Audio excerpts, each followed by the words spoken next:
In this video, we are going to be talking about what's going on in the NFT market, some new projects that are somehow thriving even during a bear market, and the latest updates on our favorite NFTs. Okay, so the first thing we're going to talk about is going to be the market. So as we can see on coin market cap, Ethereum kind of bounced back a little bit. It's like 1.8. Bitcoin is back at 30,000, but that doesn't mean things are going to go back up. You know, sometimes things, get oversold and then people buy, the dip. But then if you look at the market overall, it probably isn't the best time to be buying cryptocurrencies and NFTs in my personal opinion, but everyone has a different thesis on that. I mean, if you kind of scroll down, we see all the alternative coins kind of pumping a bit, but sometimes it can be like a false pump because you want to look at the macroeconomic situation of what's going on with the S&P 500 as well, and things aren't looking too good because we're entering the end of a debt cycle, and that's when things have to correct overall. So just because the markets look like they're kind of pumping, you have to pay attention to what the narrative is, on Twitter, on Discords and things like that. From my personal experience and the people that I talk to in different alpha groups, the narrative actually is looking kind of grim essentially. So I would definitely not recommend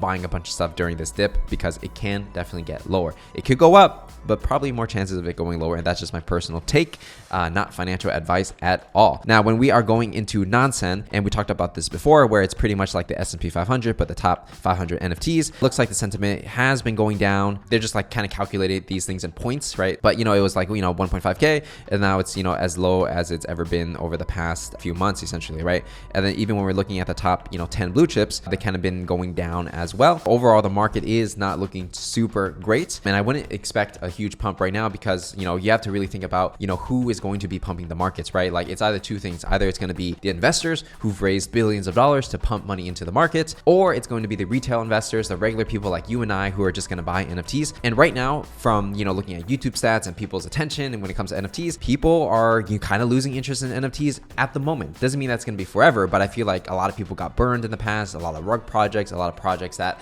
promised things that they never delivered on, and people lost a lot of money, right? And so when people lose money, they don't want to re-enter the space. I think there has to be some kind of low period where things are kind of quiet for a bit, and then suddenly everyone's going to catch attention like they did before. But that's just my personal take. Again, nobody really has a crystal ball on how this goes down, but that's just what I personally think. When it comes to like when will the market recover, honestly, I think there has to be a bigger correction in terms of like the macroeconomic situation for the S&P 500 and the entire world essentially, and then the crypto markets kind of follow that. Until that happens, I would be very skeptical in buying any NFTs because chances are it's probably going to get lower, and it's really hard to make money during a bear market when everything is going down.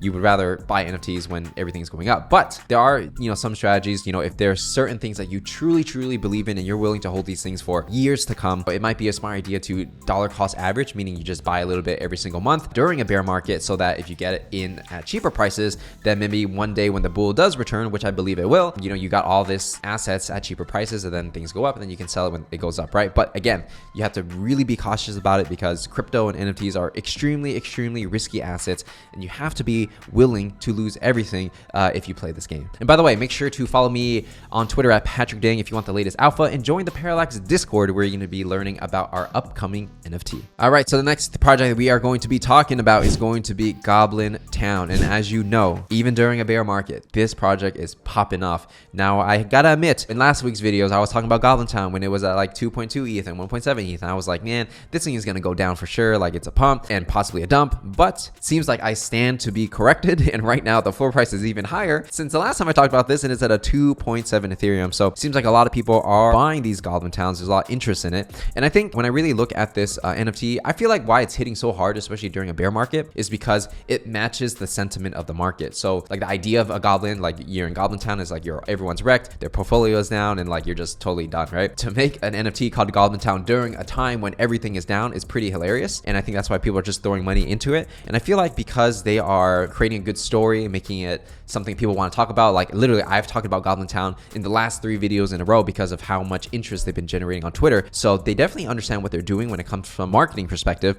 And I do believe that because they are going to be dropping a Goblin burger, maybe that's why people are buying a lot of Goblin Towns, because they expect an airdrop from Goblin Town. So as you can see, they did a little teaser of like looking like a McDonald's French fries, but they're saying, why one goblin equals one burger. So what exactly is that going to look like? It's unclear, right? There's no teaser on their official Twitter page when it comes to the burger, but you got the fries. So I think the thing you have to ask is, if they do drop the burger, do people necessarily want a goblin burger? And what can you actually do with that? Do you have to hold it for the next airdrop, and then it's just like airdrop after airdrop? So I don't know, but it definitely is funny, and I think it's definitely more of a degen thing. Of course, like I'm always gonna be honest, like you have to really think about, like, you know, if the sentiment changes or people start losing interest in these goblins and the joke gets kind of old, will this brand continue to be around? And I don't know, right? Because we don't know much about the founders. We don't know if they're trying to build a 10-year brand with this, or maybe it just happened and they're just like going with the flow. It's hard to say. And so that's why, you know, you definitely take a risk if you do buy Goblin Town. But I have to admit, the story product that they put together, how they do the AMAs, it's funny. People talk about it. I get it. But the question is, how long can it last? Can it last forever? Can it be built into a larger brand than just these little goblins, just like speaking goblin speak on Twitter AMAs? We'll have to see, right? So the next project that we are going to be talking about is going to be Elftown.wtf. And I feel like it's kind of a derivative of Goblin Town, right? Because it's like the .wtf. I don't know if you would call it low quality, but you know, it's like a quick drawing of a little elf. I would say the Goblin Town one is more funny. It hits harder, but you know, these elf things are okay too. I think they all look kind of similar. It's a free mint, so they're probably collecting a lot of money on royalties. And then on their website, it's a very, very, very basic website where they're just like dark elves and high elves, two races, da da da. You know, it's kind of like elves versus goblins. So I can see that they're trying to just create an opportunity to create a narrative of like elves versus goblins. But when we're actually looking at the website itself, I mean, like when you look at what the website is built on, it's on Squarespace. So, you know, they literally just took an asset, a picture, put the connect wallet button there, and yeah, you know, that's pretty much what it is. So, you know, hard to say if this project will go far, because again, like you don't know anything about this project. So when we're going on their Twitter, you know, there's not a whole lot going on. It's just like, you know, we dropped and we sold out, and it seems like elves versus goblins. Is this like made by the same creator? I really don't know, right? Or are they just like kind of saying this and trying to write off the back of Goblin Town, right? So I mean, if you're kind of just reading the Twitter, it's kind of weird. I mean, honestly, in my personal take, it's kind of like just an opportunistic play on the markets right now. But like they're like, oh, Elftown depegs from Goblin Town, blah blah blah. Our price action has shown this and that. This is what we did on day one. Just imagine day two, and it's like, all right, that's like super short-term thinking actually, if you think it day to day. My personal take is like, you know, these things will have a run. People are interested because it's funny. Yeah, elves versus goblin, I totally understand. But are they going to build a 10-year brand? That's another story. So if you do purchase this NFT, understand like there's this game of like prices going up and down, and you want to definitely buy low, sell high, right? Like me, myself, if I bought this, would I be comfortable holding it for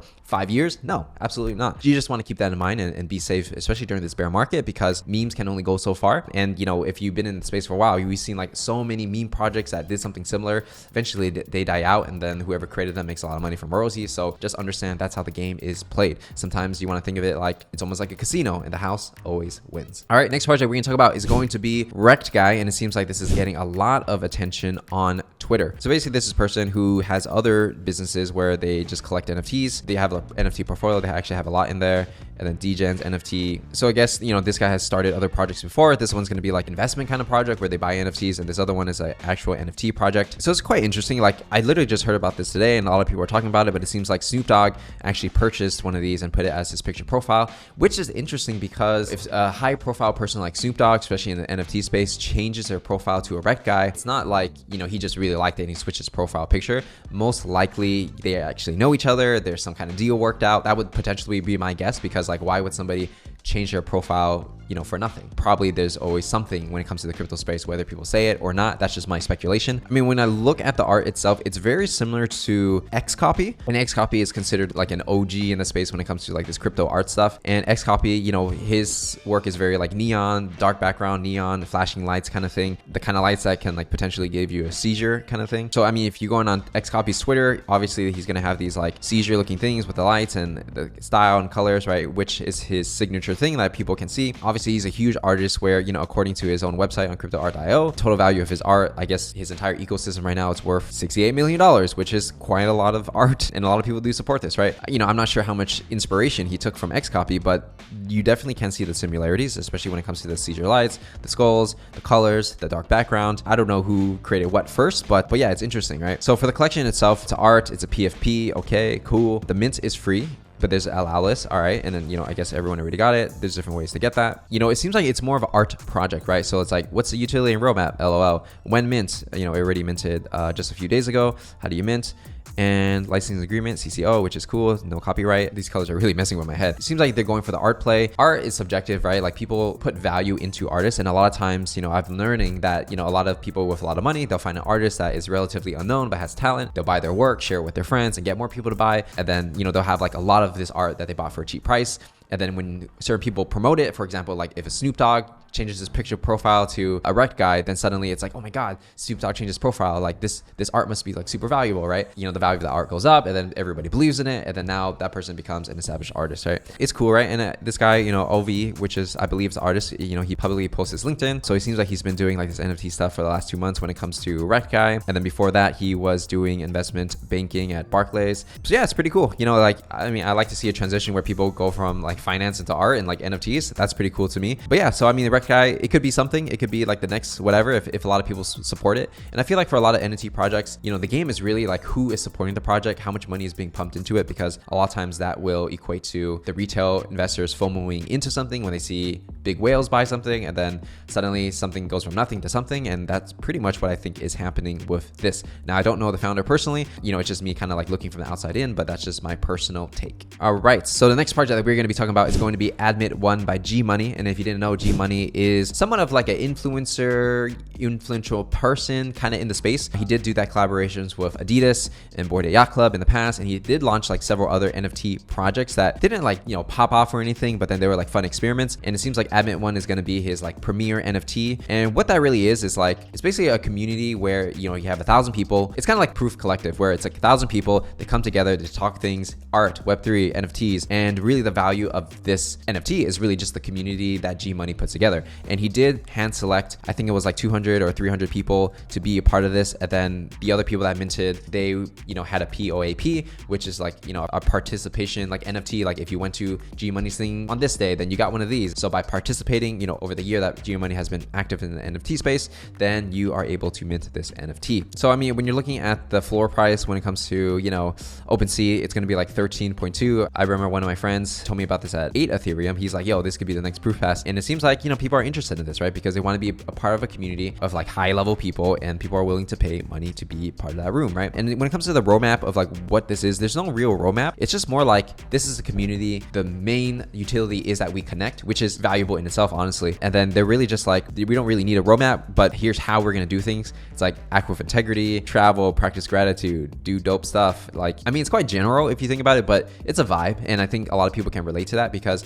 you know, it doesn't really matter what the roadmap is these days because roadmaps change all the time. You might say like, we're going to do XYZ, and then next month the XYZ is not cool anymore, so you have to completely change it. But I feel like if you just have a vision of like what kind of vibe you want to create, and people believe that there's potential reward in being in that community, then I feel like that's enough for people to want to hold on to an NFT. It's been doing good volume, 2.2K over the last few days. I mean, it's only 1,000 units, right? And each one's going to be like 13 Ethereum right now. So pretty interesting project to keep an eye out for if being in a high level community is something that you are looking for, and if you're a fan of G Money. And I feel like for G Money, he's kind of, you know, somewhat established in the space. He's been around NFTs and crypto for a while, right? Probably in his just personal network, he can just probably like get all his friends to buy it and it'll become something, and that is value in itself. Something interesting that I'm definitely looking out for. Maybe he's going to launch a PFP in the future, right? Who knows, right? But interesting stuff. So the last project we're going to talk about is actually going to be the Parallax, because there's person or this brand called the Crypto Brandy who recently did a write-up on what the Parallax is, and it's quite interesting. So far, they say some pretty nice things if you do read this article. Yeah, so, you know, shout out for Crypto Brandy for like putting this together, doing a detailed write-up. I feel like though they summarizing my tweets a little too much and reading a little too much into them. But if you want to check it out, just go on Crypto Brandy, and it's their featured thing. So it's like, who is the Parallax? That's the thing on their front page. It just, you know, like they kind of just looked at my Twitter and YouTube and they wrote this themselves. So it's not like they did an interview with me or anything. I mean, for me, it's just kind of interesting that people would write about us to, you know, like get the inside scoop. And I guess people want to know that. But yeah, maybe in the future, I'll do some interviews where you can get to know me a little bit more, but stay tuned for that. So anyways, that's it for this video, and I will see you guys in the next one.